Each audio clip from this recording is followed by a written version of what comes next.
Honorable sisters, brothers, and friends, this is part 3. I'm going to try to complete it now in this part 3. Because, like my wife says, if you tell them too much, they'll say, yeah, no, they won't believe you. You know, kind of like, gee, maybe you have achieved the best or you're the biggest liar in the world. I say the absolute true facts, and I became so bored with the hype about plagiarist Einstein, especially when I found out that he didn't originate E equals MC squared. It was done by an Italian in Italy named Olinto de Preto, capital O-L-I-N-T-O, capital D-E, capital P-R-E-T-T-O, Olinto de Preto. Olinto de Preto and his brother Augusto and their father and their father's brother, well, they had an uncle, Baso. It's the E is A in Italian.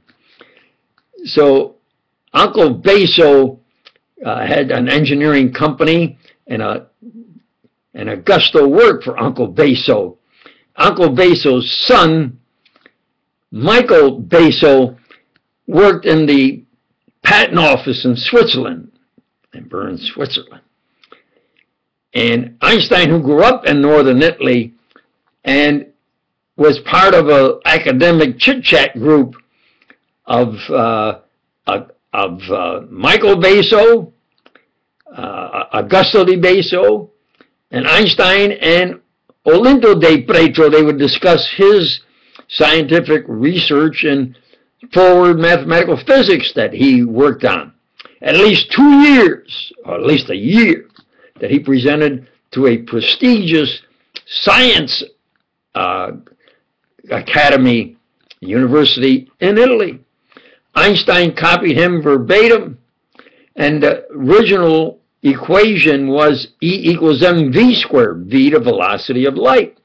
Later they say E equals mc squared because c represents light, the velocity of light. And they say, well, Einstein originated E equals mc squared. No, they don't even know what they're talking about. He didn't use c squared, he copied Olinto de Preto, who Michael Baso helped Einstein work in the patent office, and they all knew each other, were related, and Einstein's father's still buried in Italy. You understand?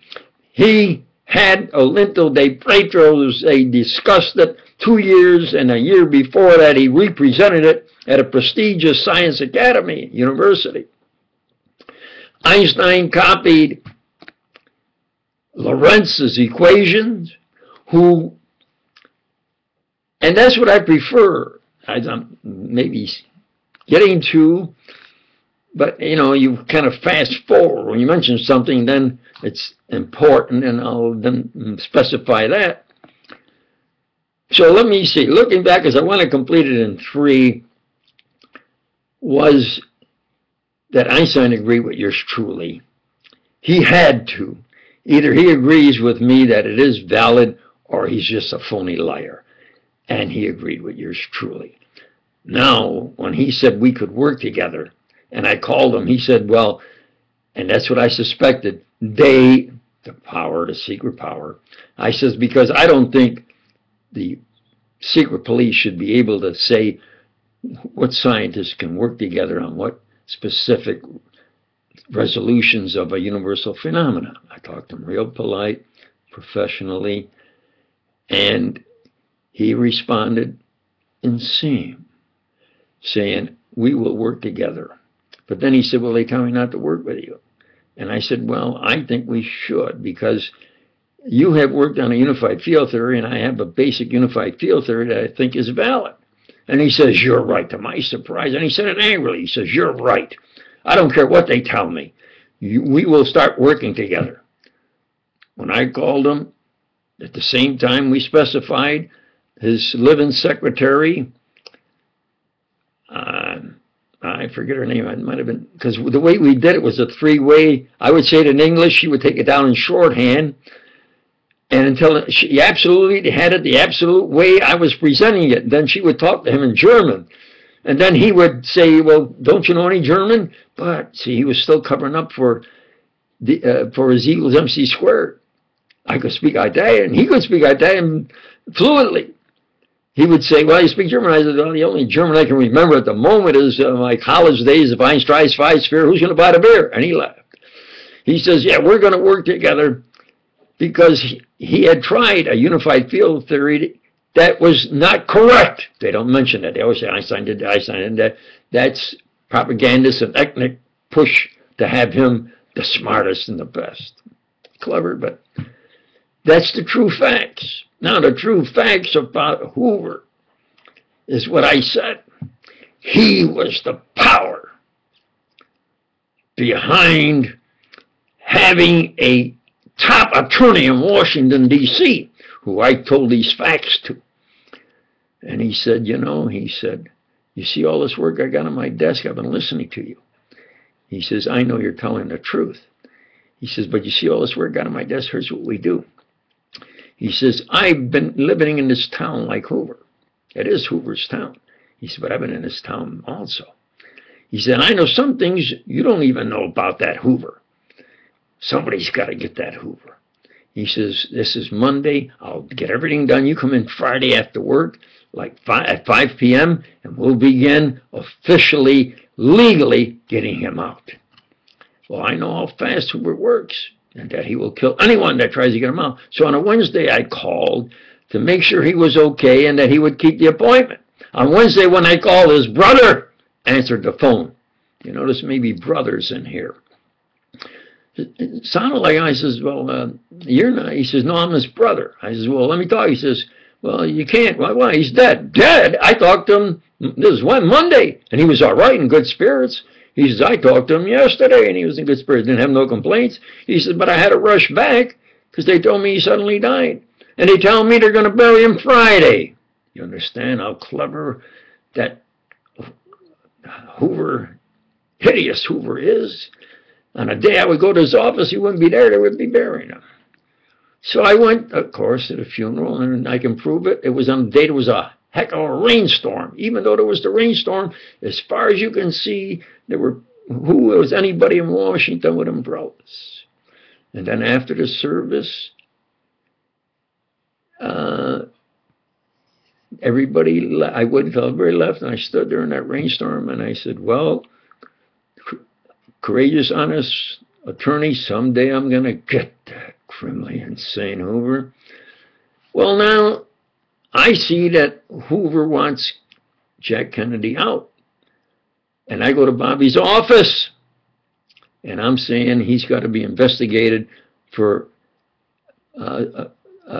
experimenting on Americans. I don't say they're killed just on Americans. And then I got a little more force for experimenting my brother to death. I can prove that. You know, I'm telling the truth. Well, I could speak louder to make sure Bobby would hear me. There was a partition with a window open, and then I could hear him talk, that he could hear me talk. But the decision was that when he talked it over with Jack, they would wait until he was reelected, because it was obvious there were inside powers. If I couldn't be the public president of the United States, the first Catholic, especially, I tell you, he said, but the first Catholic president, give this Jack Kennedy, Joel Kennedy's son, a chance. Do you understand? Why could I have such power with Hoover, what at the same time was maybe the greatest paradox at the top, but yet Hoover, if I died, it would be better for him. But Hoover needed the truth and the information, because he constantly, I insisted we have a CIA. I insisted to Hoover. And the first one was personally appointed the director under Hoover's thumb. So anything went wrong, it was the CIA. It's the way Hoover would do it. It became the fall guy for Hoover's failures. Now, Hoover partied when it came to who would be president, because the only one that could fire him. Well, if I'm batting 1,000 baseball term, Hoover says, oh, he's always saying he's right.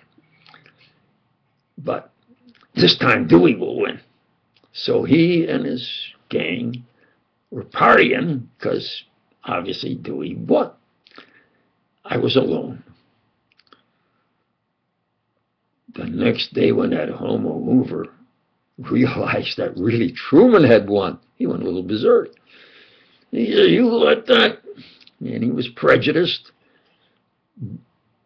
beat me? I get you, my experts. All right, I do what he says from now on first. And then if he fails, I can get rid of him and nobody know the difference. So that's the way it was done. Hoover was the point of the power pyramid, and I circled it, and anything that came up, then in various, I would say it's in this discipline, a discipline of science, discipline of intelligence, discipline of history, a discipline of social science, a discipline of theology, etc. And then I would give my opinion, the discipline, especially of military science. And then he would parcel that to representatives who would be on the inside of the decision making with the first Catholic that done it the way I said. I began a renaissance in the discipline of political science, called poli-sci, called dirty politics by most for obvious reasons. I figured the only way I could do it is to take and have the Lincoln-Douglas type of debates and say, look, this is really me. I think I'm the best. I think I can do the best for this country. You want to vote for me? Then vote for me, and I will do the best. If you don't, I wish you luck. Now they got TV, and this fella can present himself. And that's the way it was done. And that's how he won. Now, Bobby, and then, of course, Jack, with me being there sometimes 3 times in a week arguing. How did Hoover stop that? When I went in there one time, and I was beginning to suspect that maybe, well, it was obvious now they were going to wait. Jack was going to wait until this time. Yeah, he was elected by the people, by inside power, but this time he's known and the people are voting for him, and he would win no matter who would say what. So now he would take and then replace Hoover. Well, Hoover wouldn't let anybody do that. So I was looking of a way to tell Jack, you can't do that. You got to fire him now, or you might not. He might assassinate you. Truth. Well, I made him believe I was a reporter. And I went in there with a press on a hat. I bought a hat, had press, and walked in with it. How did the guard know who I was? He came running and says, you're not a reporter. How could he know? Because he got a call from Hoover. Because I was going to not go into, you can't walk into the president's office. I was going to talk to his, Pierre Salinger, I think his name was, his brother-in-law, his press man, and say, this is the inside facts. You got to tell Jack. He's got to be careful. You understand? I walked on the university. I was talking to university professors about advanced energy that I call quantum, that they now say are quarks and quarks. They give a kind of sillier, fancy names instead of real science names. I call them quantum, a quantity of energy at a velocity equal to or greater than the velocity of light. Einstein already agreed with me about breaking the light barrier. Isn't that correct? And so I was alone. It was getting dark. I pointed a gun within 10 feet right at my head. I thought they were going to kill me then. Hey, if you're not going to kill me, then for sure I think they're going to kill the president. I didn't know he would agree to go down into the South and especially Texas for almost 15 minutes. I may need part 4. Johnson lived around the corner from Hoover, would go there and stay there overnight, do you understand? So, on the day that, you see, I started at the cyclotron building, and now I was working on a futuristic atom smasher, a cyclotron. Kind of full circle. And they had me at the bottom where somebody could accidentally drop a wrench or something and it would kill me. So I'm at the bottom and somebody looks over the fence and he says, "Hey, they've shot Kennedy." I said, "Just before lunchtime." So I walked all the way up. Yeah. I didn't know he would agree to go down into Texas. Johnson's hometown, and Hoover's buddy stays there overnight. No, I'm going to have to go to part 3. So you better believe these are, of course, the true facts. And Hoover has the power to set up Kennedy to be assassinated. And if you do believe the truth, which, of course, I appreciate, and I just want to get what is my honors and reasonable compensation for my work in invention and science. If you please, thank you.